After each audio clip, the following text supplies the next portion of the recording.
This week on Echoes of Giant Monsters, a friend and I discuss the importance of being Mothra.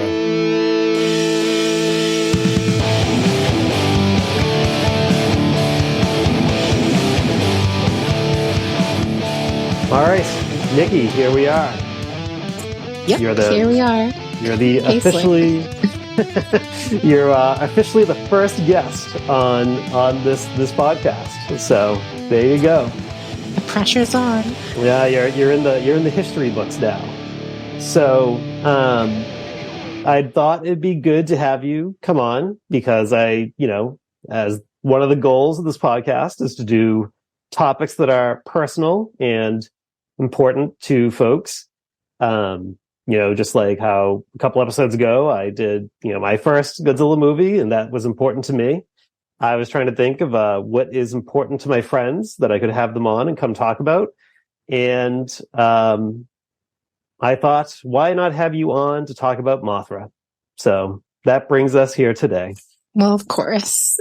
How can you not love the queen? I mean, come on. The queen of monsters. She's just so incredible. Where do you want me to start? Well, let's start with this really quick. Why don't you give a quick little intro to yourself, and if you got anything to plug or promote, have at it. Okay. Well, hi, I'm Mothra Mystic, aka Nicki. I don't do anything, but if you want to follow me, you can follow me on Twitter. It's still Twitter. I'm not calling it X. I agree. At Mothra_Mystic. And you can fan out with me and stuff. But yeah, that's really it. I don't do anything. Listen, a Twitter presence is more than enough. All right. So, like I said, when I think of, Mothra, and I think of friends of mine that have been into Mothra, you are definitely the top of the list, hence the Mothra Mystic tag. So, let me ask you a couple questions about your experience with Mothra, your background with the character. Okay. So, how did you first get into Mothra? How old were you? And, what really resonated with Mothra with you that you have become so obsessed with the character? Okay.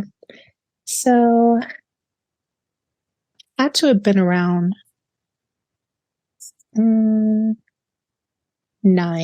Oh, it was 9. In fact, now I think about it, you did help me figure out this discovery a while back ago in our Discord chat. Okay. Because the memory of me discovering Mothra is a bit fuzzy. My introduction to Godzilla was the G98 movie. And of course, after that, the Hanna-Barbera cartoons when they started to run reruns. But I had never seen the actual Japanese Godzilla movies until the Sci-Fi Channel in 2001 did a Stompathon marathon where they played most of the Heisei movies for the first time on television. And my dad was a big fan. And he's scrolling through TV looking for something to watch. And it's the 1991 Godzilla vs. King Ghidorah, the final battle. He calls me over to see it to tell me, look, this is the Japanese Godzilla. This is the real thing. And I'm enamored because it's obviously Mecha King Ghidorah fighting Godzilla in the middle of Shinjuku. It's just so big and glorious. And I was enthralled. And thankfully, right after that, Godzilla vs. Mothra started. So I was going to watch because I was so enthralled after that.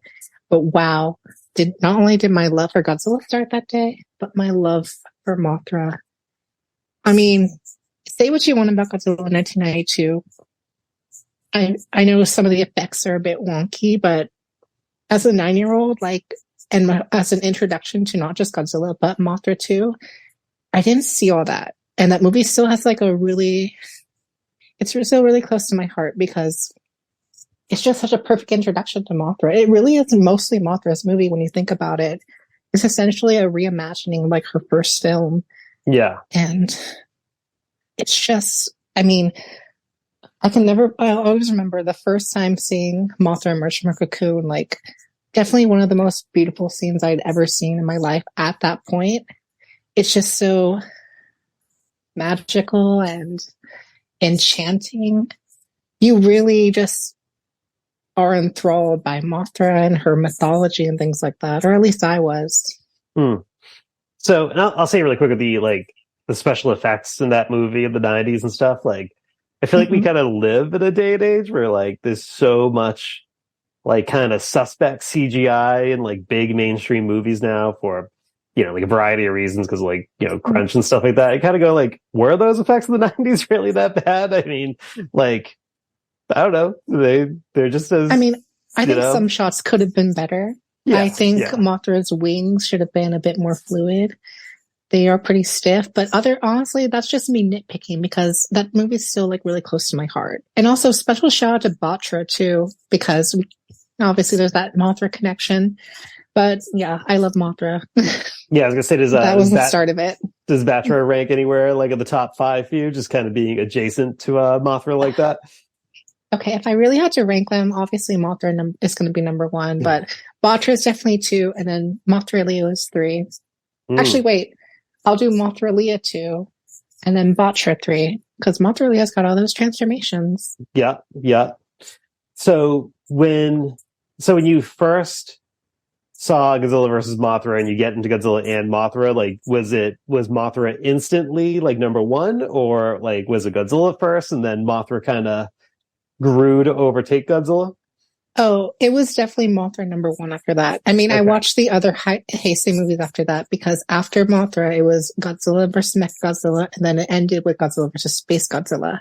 So I did enjoy Godzilla, but he's definitely number 2 to Mothra. And then, just when I really thought I was getting fully into Godzilla during the marathon, then Mothra has a cameo in Godzilla versus Space Godzilla, and I'm reminded, oh yeah, Mothra's cool, and she has little fairy Mothras. That's cute. Yeah, like if you didn't have like a lot of context, I could see how like you're just kind of like, oh, like Mothra's kind of tying like this whole series together. Like at some point, it's I guess that's like one of the cool things with the '90s that like. Oh yeah. I'm not gonna lie. Once I finally see the entire Heisei series, I was disappointed that Mothra wasn't in it as much as I thought she was.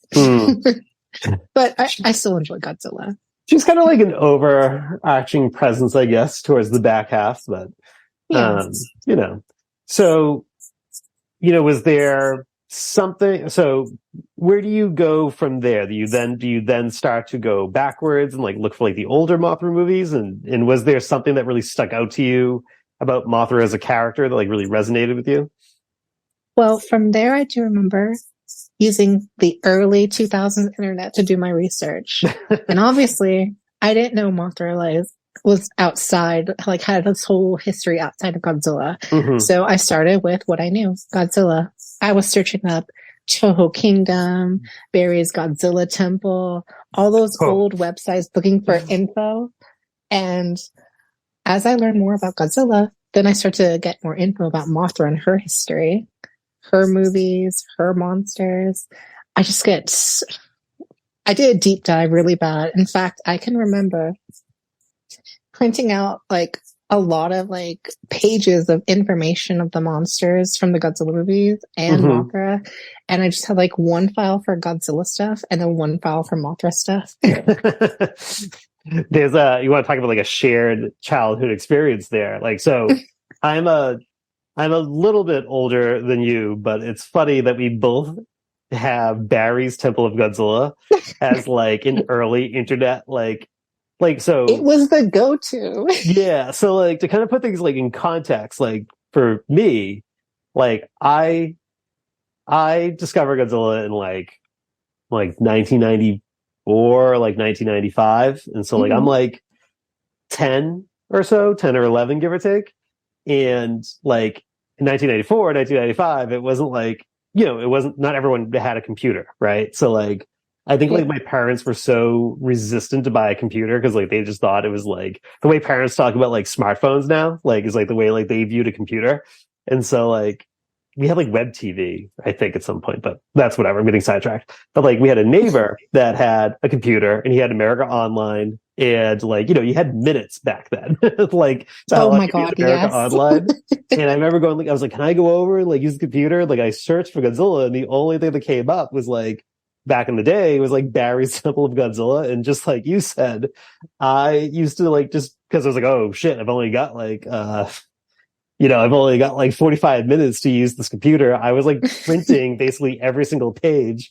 Young me is like not even thinking about like how much like printer ink I was probably using up of like my neighbor's computer. And that was probably way more costly than the actual like America Online minutes. But it was just funny you mentioned that, because like I was like, oh my God, it's like that's like such a share. That's like so many people probably had that memory of like going to Barry's Temple of Godzilla and just like printing whatever they could off that site. Oh, I bet.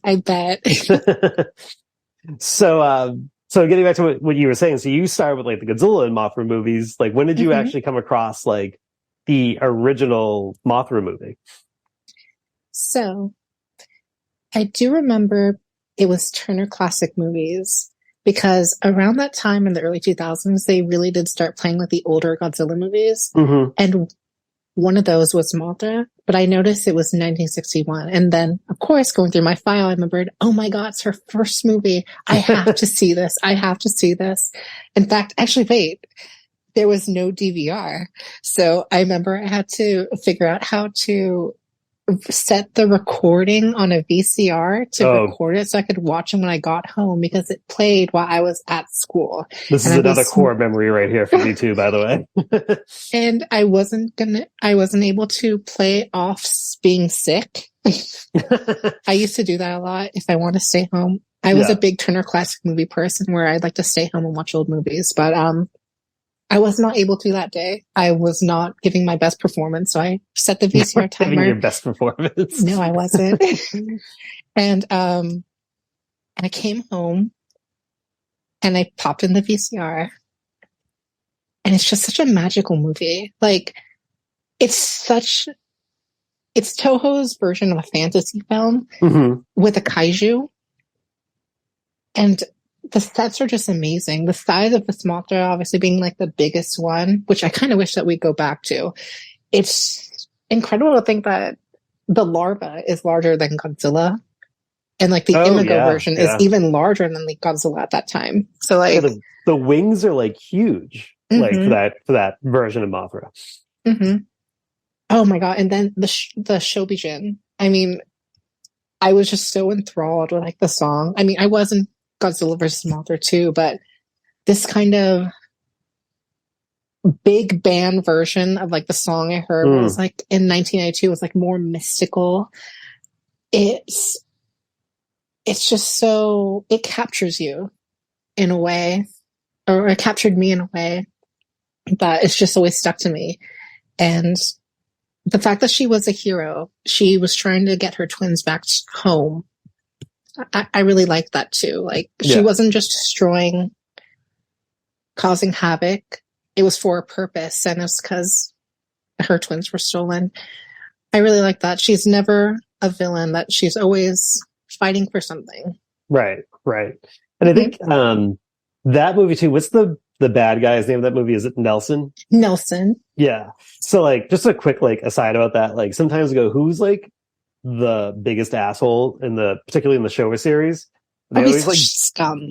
Yeah, I always bounce between him and Doctor Who in King Kong Escapes, but like there's like one blink and you miss it scene in like in Mothra, like towards the end when he's like getting cornered by like the crowd and the police or whatever. Like when he tries to run away, he like grabs some old guy's cane and yes, oh my God.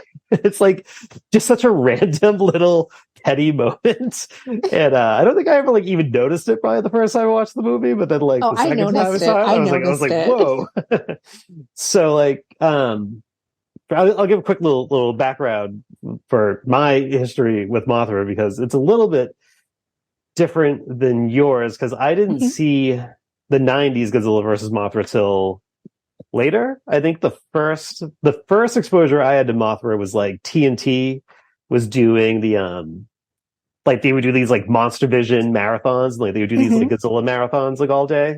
And this is like right after I first discovered Godzilla, and they did a marathon that was Godzilla King of the Monsters.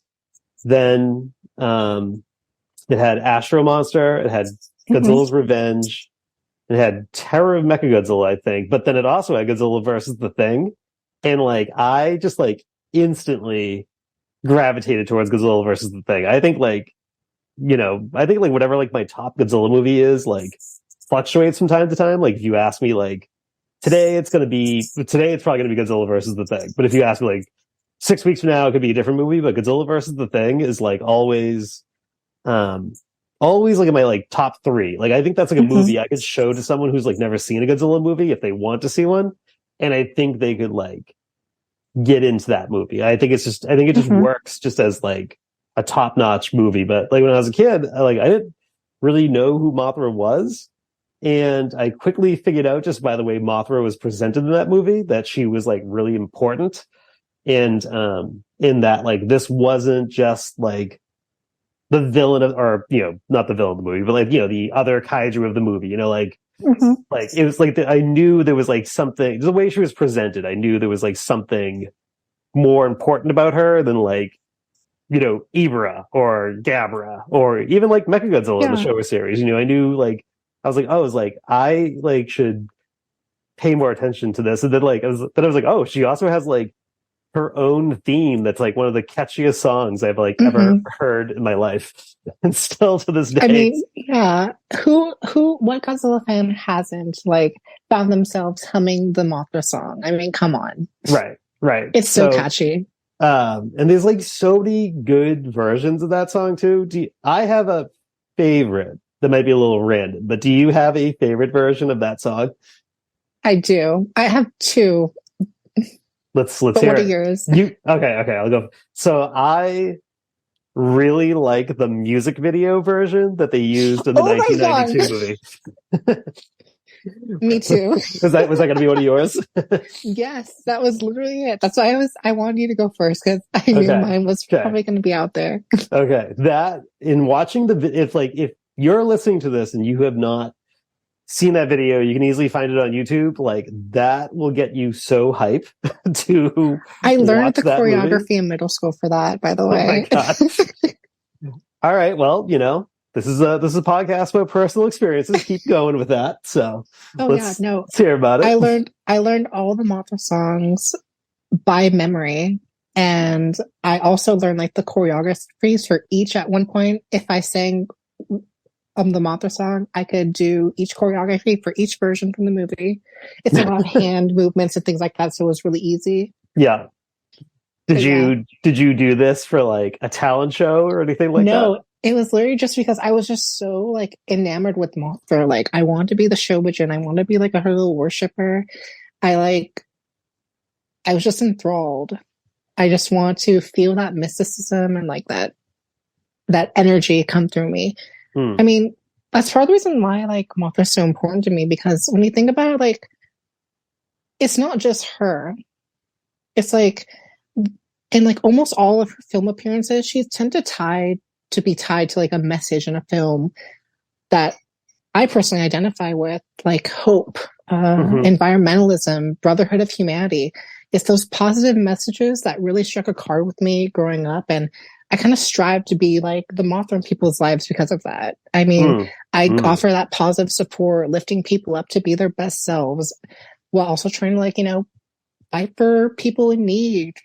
It's like, she has such a positive energy, and I just want to try and capture and bring that into my life. And I don't know, I think it's really stuck with me because I've always been like a nice and positive person, trying to help people, but I definitely try to see myself as the Mothra for people in their lives. Yeah, no, that's great. I mean, like, not to be like corny, I guess, but like I always kind of thought of like Godzilla, like in kind of like the similar type way, where it's like you try to find the positive traits and like apply it like to your own life, and like there was always like an aspect of Godzilla where I just as a kid and growing up, I was always like, whenever you see Godzilla in a movie, he's always moving forward, he's never moving backwards, right? He's like never running away from the conflict.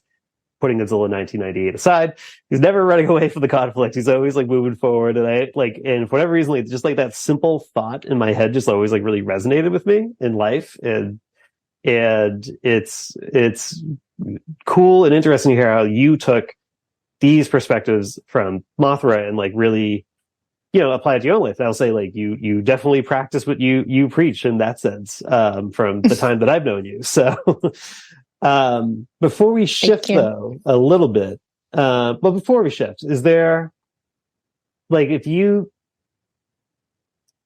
there like one Mothra that you or one version of Mothra that you look at and go, that's like the definitive Mothra, or like maybe it's a couple different versions of Mothra you go, yeah, that's like the definitive version of Mothra? That's and such a hard question.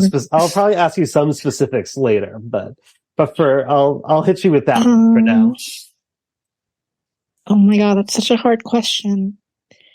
Actually, no, it's not a hard question. I think I know. The Tokyo SOS version. That's funny because I was specifically going to ask you about that version of Mothra later, because in my mind I go, well, let me hear why you think that, and then I'll give my take after that. I mean, you have to start off with her design. She has never looked better than that version. Yeah, for sure. Like, for sure. Definitely up there, even maybe surpassing the original. And they also like put a focus on her bringing hope and inspiration for Japan to fight against Godzilla, which again, something that ties to her, how she's always with a message, and hope is like going back to like her original Showa version. So she brings hope to people. And there's a bit of a connection to the nature as well. Like when the Shobijin are saying that Mothra wants to return Godzilla's bones from Kyiv back to the ocean. There's a bit of that too. So I like how they're able to kind of incorporate all that into, in my opinion, the definitive version of Mothra. And I'll echo a lot of that because I agree with all that. To me, it feels like that version of Mothra is the one where the writers said, okay, let's take all these different parts of Mothra, like that's like been like in the Showa series and in the 90s, and say, let's roll them all into like, let's get all those pieces together into like one version of Mothra. And I feel like she's like the culmination of all the character development they did to that point. That was kind of like my take of why I think she's the top version of Mothra. And I also agree that's like the best looking Mothra in the series, before and since, to me as well. Shifting a little bit. So, I've kind of, when I was growing up, I always kind of feel like Mothra was probably the only, maybe besides Rodan, like the only kaiju that was always referenced like in popular culture.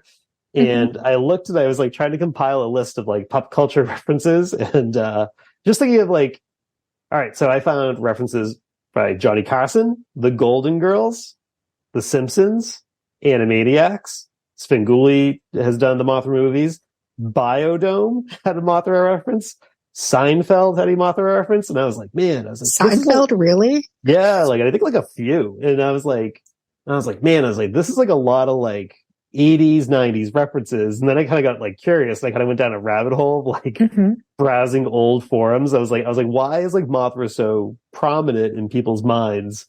And I found all these like, not even like Reddit, just like old random forum posts that like, were like 20 plus years old, where people were talking about how like the Saturday morning shows or the Saturday morning like monster shows and like the late night monster shows, like they always had like a few Godzilla and Gamera movies, but like they always had either the original Mothra movie or they always had Godzilla versus the Thing as a movie. And I was like, this has probably why like Mothra has has had so much mainstream crossover appeal. It's like I feel like no one else, from my perspective, like I said, besides maybe Rodan, like really gets that much like mainstream attention. Is that your take too? I mean, yeah, I think it is interesting. I mean, I didn't know about a lot of those when you brought them up. I mean, I think her design definitely plays a part in it, obviously. Yeah. It's cute or beautiful in all the colors, and make her really striking. So you can't help but notice her. Like, she's a monster that people are going to remember. I like to believe that also people love that she is never one to back down from a fight. That they think of her as like, I mean, think of like the larva going to fight Ghidorah by herself, inspiring Godzilla and Rodan to help her in the three-headed monster. Mm-hmm. I think it's her persistence to never back down, keep fighting, even when the odds are against her. I think that speaks to the tenacity of the human spirit that a lot of people connect with Mothra. Yeah, I mean, yeah. Then you actually raised like a good, a good point there. Like she plays a pivotal role in the changing of Godzilla's character in the 60s. Mm-hmm. Like that's like she's responsible for the very infamous Godzilla, what terrible language meme. And it also changing Godzilla from a heel to a baby face. Mm-hmm. And actually, let me think. So she's not in Monster Zero after that. Oh, she's in Sea Monster, which is fine. That's a little cameo appearance. I feel like that one works. And then she's in Destroy All Monsters. And like that, like, briefly. I remember like, yeah, when I was getting deeper into Godzilla movies, I remember like being a little like not really understanding like why Mothra was like, I was like, why is Mothra like under control by these aliens? Isn't Mothra like a god, a goddess, and like shouldn't really be, she felt kind of generic in that movie. I think that's like her only like appearance where I kind of go, I don't know about that one. That was maybe a little bit of a miswrite, and maybe even GMK too. I kind of feel like she kind of loses some of her unique character traits a little bit in GMK. Ooh, you see, I gotta disagree with that because I think they keep the legendary aspect of her. Yeah. Like, I like that she said in Lake Akata, which if you don't know, it's kind of referenced in the movie, but there's like a legend of like a Loch Ness monster-esque creature that living in the lake. And the fact that it ends up being revealed that it's a Mothra larva, I think that was pretty funny that she's technically kind of always been around just as a legend in the lake. And also one of the most beautiful cocoon emergences we've ever had. Say what you want about the CGI, but it's definitely magical. And she still technically gets a Mothra song in that. It's a beautiful rendition too. Yeah. All right. You're swaying me. So I'll ask you about some more specific Mothras in a minute, but with the Shobijin, what do you think, what is some of your top Shobijin in the franchise? Ew, okay. I mean, you have to give it to the Peanuts, the original from the Showa. Yeah. They really set the bar. But I think you can tell, like, after that, Toho realized, we're kind of like putting ourselves in a corner that we're always going to have these Shobijins being played by twins who can sing and act. Because after that, they start to like cast women who are similar or like completely different and have them be sisters. Sure, yeah. Like, I mean, like literally 92 Mothra and then like her trilogy and then like even Tokyo SOS. Like they're not twins anymore. The twins are really like only in the Showa. But if we're going to talk favorites, it's got to be the Peanuts first. I'm going to give it 2003 from Tokyo SOS. Those Shobijin, I'm going to put them second. Okay. The Elias from the Mothra trilogy third. And then does that Cosmos, include the Belvira? Yes, it includes Belvira. Evil sister. She is the Elias. It's the Elias triangle. Okay. Yeah. And then after that, the Cosmos. Wait. Yeah, the Cosmos, and then that one pair of Shobijin that show up like in Sea Monster for like a minute that aren't the Peanuts for like last. No, yeah. No shade, but it's just like I didn't get a lot of time with them. I like their song.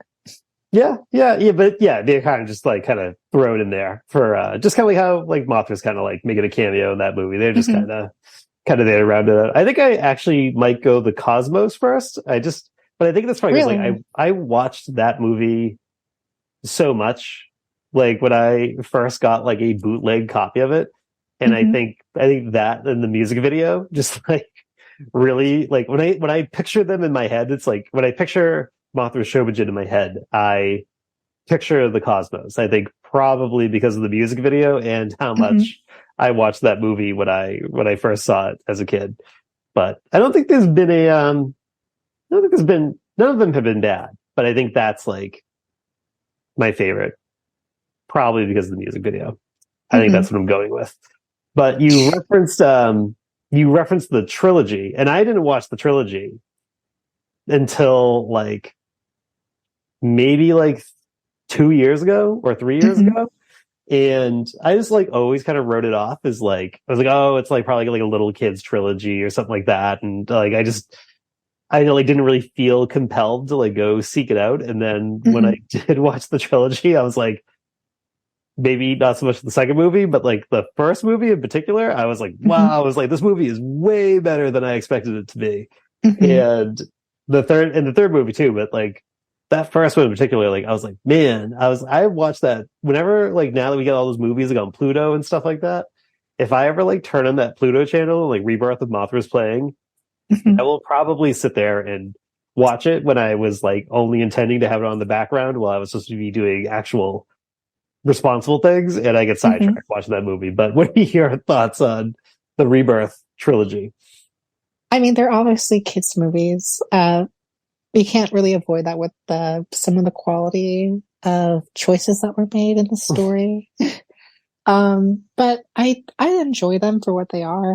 I mean, if I really had to rank them, I would say the second one is last. Yeah. The first one is second, and then the third one's first, because they really up the ante with that third one. They really end the trilogy on a high note because the action is just so great. Yeah. And like some of the best Mothra effects I've seen, definitely in that one at that time, compared to like 92, definitely.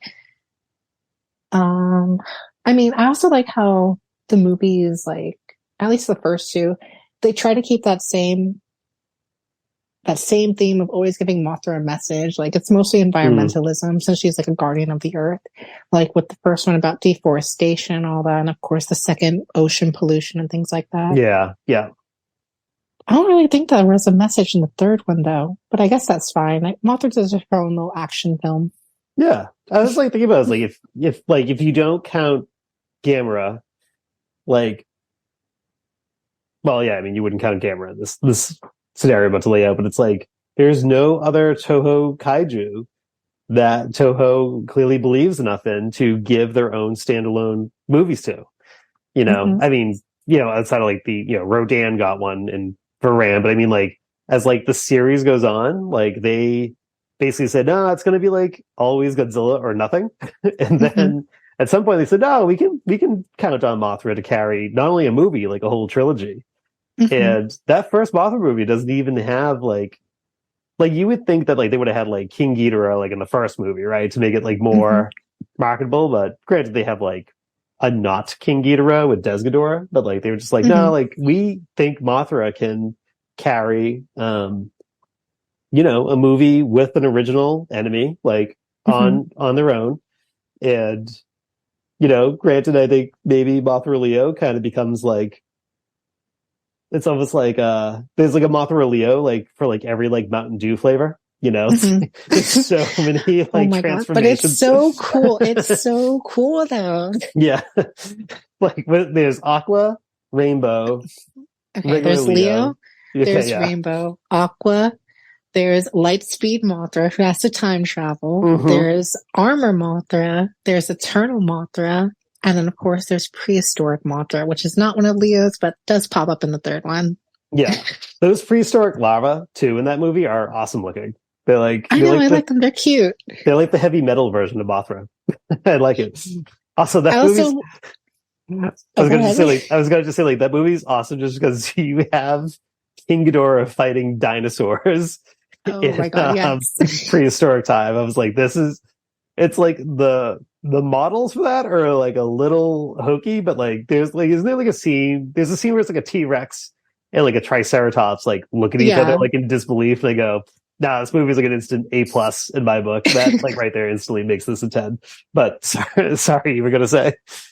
No, I was gonna say I do like also that they trusted her enough to like give her like her own like little roster of monsters. Like yeah, she gets like a King Ghidorah, but it's Desk Ghidorah or like Grand King Ghidorah, which is probably the coolest Yeah. Ghidorah we ever had. Oh yeah. That's an awesome design. I love that one. Yeah. Or Dagara.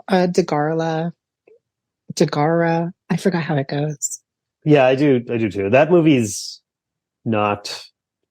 And they're trying to cool be. designs too. Like Yeah. they're not doing lazy like redesigns or rehashes. Like she has really cool designs for her monsters too. Now I have a drastic pivot, or maybe not a drastic pivot, but kind of staying along the lines of different versions of Mothra. I feel like the MonsterVerse version of Mothra is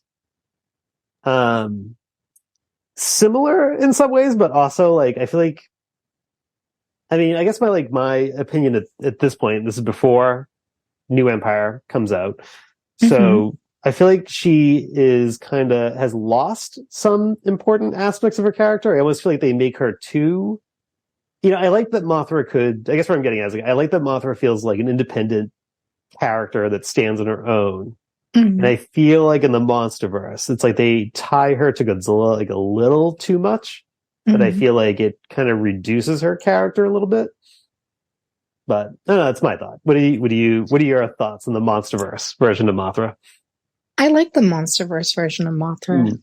They definitely do take a lot of the aspects of her connection with Godzilla a bit too much, where she doesn't feel like her own. Yeah. But I mean, if you look at the little details, I mean, it's there. She has her own temple. I mean, it's the fact that like her egg, it's like surrounded by life. You have these vines growing from it. There's like these animals, insects. She doesn't kill the soldiers. Like when she hatches from the egg, she just shoots them with her web. I mean, oh, and of course, another great cocoon emergence scene, that scene at the waterfall. Oh, yeah. Which, by the way, I do like that she has a connection to the moon. I was looking through like the concept art, and like I guess like a cave drawing concept art that they had was like her becoming an imago form is like linked to a full moon. Oh, and really? I don't know. Yeah, I like tweeted it like a while back ago, and it kind of went viral. But I just think it's so interesting that they worked. Tweet? Is that what you're saying? Yeah, I had a big hit tweet about a concept art of Mothra. How typical. But yeah, that seems very on brand, right? I mean, I know, right? Yeah, I just think it's awesome. Like, even though she's not her mystical, godlike goddess, that she was previously, there's still like little things there that keep her magic. And I'm excited to see what her return may be like, because based off I haven't gone to spoilers, but I'm hopeful that we're going to get more of that goddess of light and hope in the MonsterVerse with her. Yeah.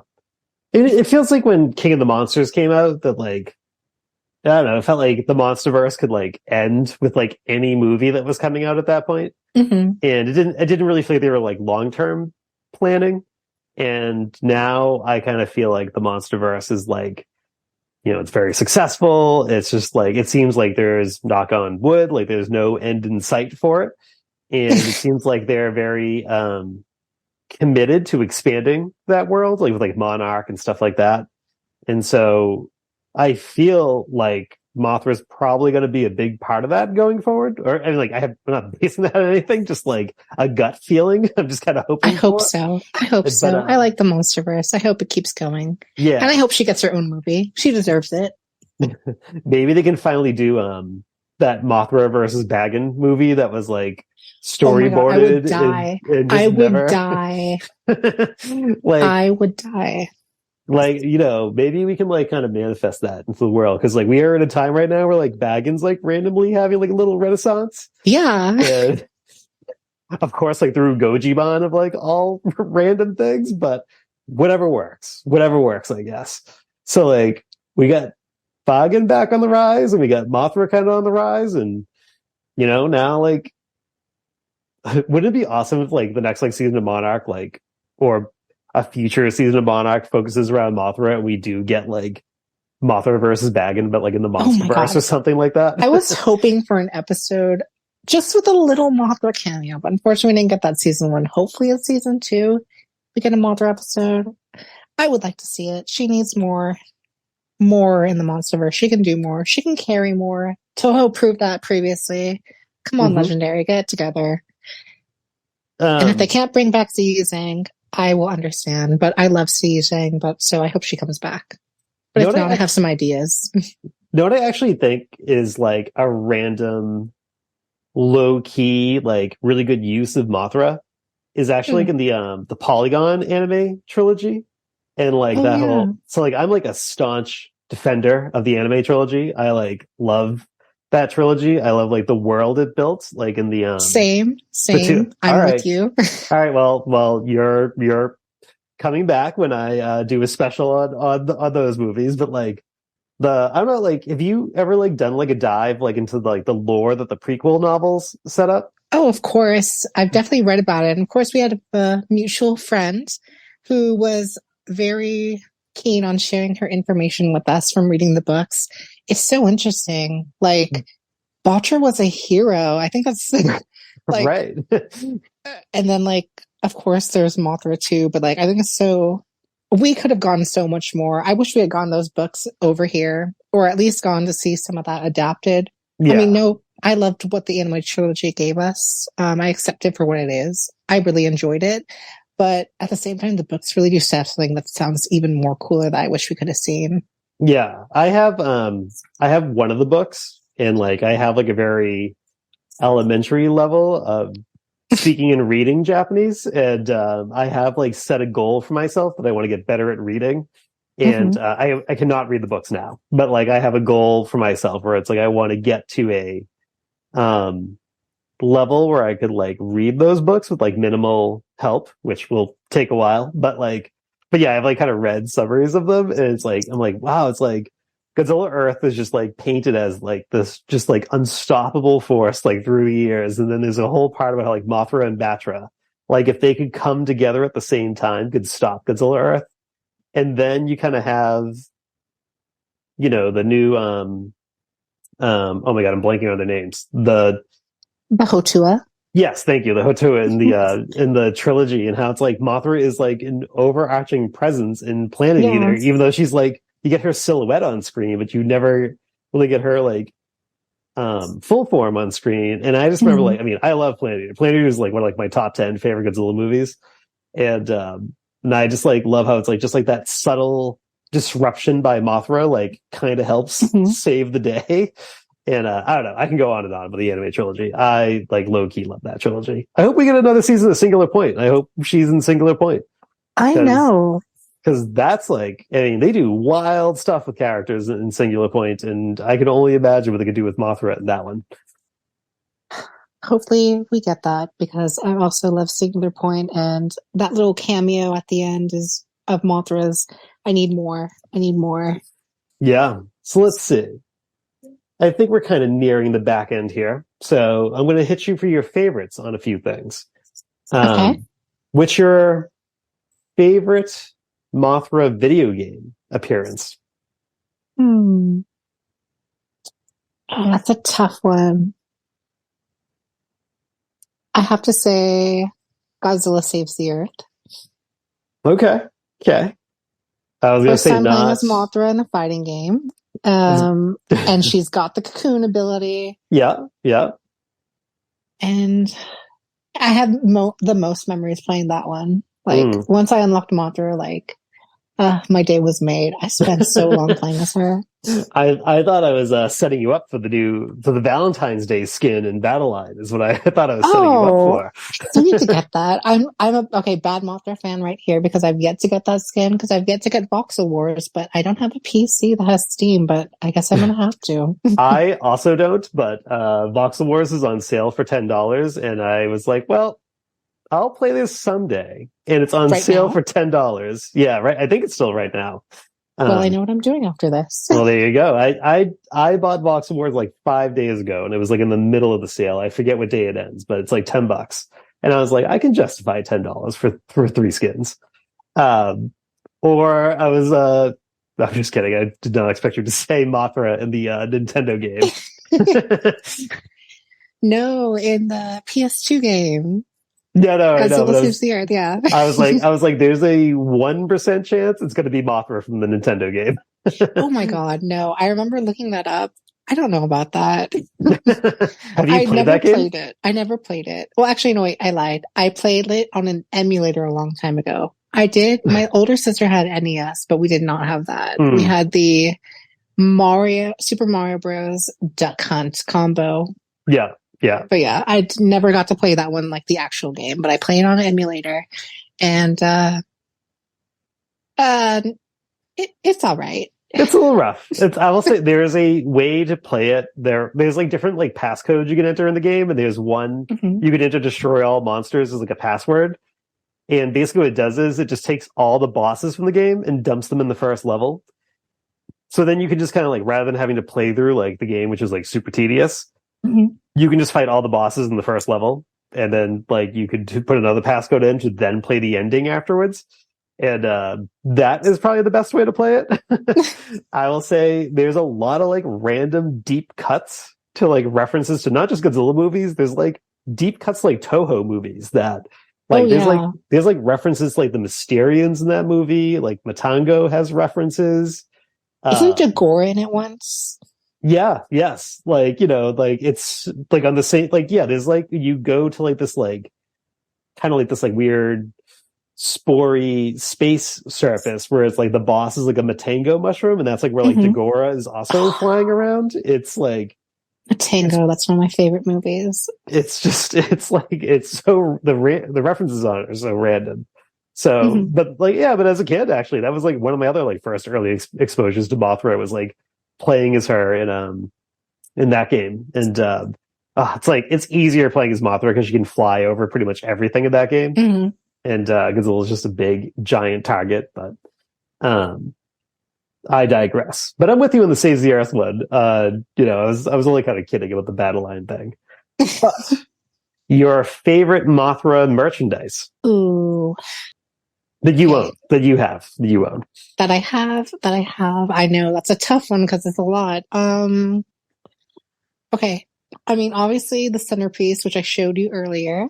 Yep. My Tokyo SOS. What brand is that centerpiece, by the way? Is that Mondo? Like a Mondo? Okay.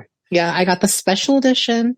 No, the limited edition, the one where has the larva coming out of the eggs. I tried so hard to make sure I got it. I was one of the first to get port sold out. And I was lucky enough to get it. And it's the prized possession in my collection. That is a life accomplishment to itself, getting something from Mondo before it gets scooped up by bots. That is like an accomplishment into itself. Yeah, so I was proud of that. And then an honorable mention, I have a snow globe of Mothra from Godzilla vs. Mothra 92. It's a snow globe of her coming out of her cocoon on the National Diet Building. And when you shake it, all the gold glitter inside, it flirs around like she's coming out of her cocoon. So I like that. Oh, that's sweet. And then kind of a Mothra thing. I have the book from GMK, the Guardian Monsters book, and I just like to open that and look at the art. And I always like the old Japanese art style Mothra that's in it. What do you think of like the concept art version of Mothra, where she looks more like a moth, like an actual moth, rather than like what we got in the 60s? Oh, it's funny you mentioned that because like sometime after like becoming like a Godzilla Mothra fan, I remember going to like a half price books in town. I was like maybe 12, and I found like this stack of like Japanese Godzilla books for some reason. And like, I was not expecting to find this like in the middle of Texas. I was freaking out. It was my birthday. I wanted all of them, but my parents only let me have a few. And it's one of those fews I got, or some of those fews I got were a manga of Mothra vs. Godzilla, from the 60s. Oh, wow. Yeah. A book that was like a Toho special effects versioner of one side was the original Mothra movie, and then the other side was Mothra versus Godzilla. So I Mm-hmm. have all that concept art like in that book and like Mm-hmm. posters, the lyrics to the Mothra songs, which I learned how I helped myself learn the songs. I had learned to read like katakana Mm-hmm. so I could pronounce them right. um, but yeah, definitely those books. I would say those books, my Mothra statue from Mondo, the globe, I know I said one, but clearly I have a lot. But I think those are the treasured ones in my collection. Yeah. I think I'm trying to think like what is like my favorite piece of Mothra merch that I have. And Mhm. I do really like the Mezco one that comes with like that comes like in the With the carrying. egg, right? No, that's the that's the reaction one. I think you have that too, Oh, you're don't right. you? You're right. You're right. I do have that The one. Oh, the Mesco one with the Shobijin. Right, and they come like the box they come in is the box from Godzilla versus the Thing that like the bad Hmm. guys carry them around in, and like that's pretty Yes. cool. But I think I gotta go with I have the Thai Beanie Baby Mothra. I think I gotta go with that. Okay. Yeah, that you got a winner there. And Yeah, God, I forgot you have the Mesco set. I missed out on that one. I was so mad at myself. yeah, but One I think day. I'm ranking the Beanie Baby above it. So that's probably easier to find. Also, I'll say too, when I was a kid, and my parents found like a shop around here like in the 90s that like imported like a lot of like Bandai figures and stuff, and Hmm. they would take me and like they would like let me pick a few figures out, and I have like the Mothra Lava from like the early 90s, which is like huge. It's like a foot long. And Hmm. I just remember picking that up. My mother's going like, it looks like a giant turd. What do you want that for? And that has stuck with me. I can still hear my mother in my head every time I look at it on the shelf. I'm like, yeah, Oh, she does not look like a turd. old lady slicks, and it looks like a turd. So I'm like, no, it doesn't. No, it doesn't at all. No, no, it doesn't. It's cute. I don't know. I don't know what she was thinking. I Listen, mean, I'm not imagining a chocolate cake, it looks like a chocolate cake. Yeah, it looks like a yodel. Looks like a a Swiss roll. yeah, Swiss roll, yodels, whatever your preferences are. So let's see. To bring us home, anything about Mothra that we've missed that you would like to cover? Hmm. I think that covers it. Yeah, I think we did good. I think we did real good here. So I think with that, Nicki, thank you for being the first guest on this podcast. Um, Hopefully you come back a lot. That would be really cool. I think we do. I think we do good podcasts together. So I hope you come back more often. Thank you. And congrats on the new podcast, Slick. It's been really entertaining so far listening to you talk. So I look forward to seeing what you're going to do with this too. You're a good friend, and I'm hoping for your best. Why, thank you. I appreciate that. And I was like, yeah, and I do shorts about Anguirus and all these like random ways that I could think of doing shorts about Anguirus. So I can't wait to see the short you come up with this one.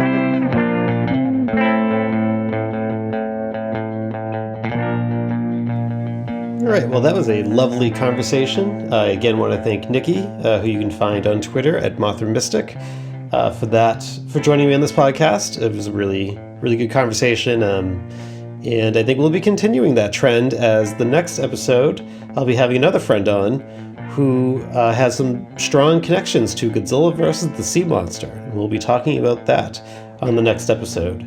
So till then, if you would like to follow me on Twitter or X or whatever, you can find me at Echoes of GM Pod, and you can also follow me on YouTube, where I think I'll be uploading more content in addition to this podcast and the shorts, as I've been really enjoying that. So till next time, this has been Slick from Echoes of Giant Monsters.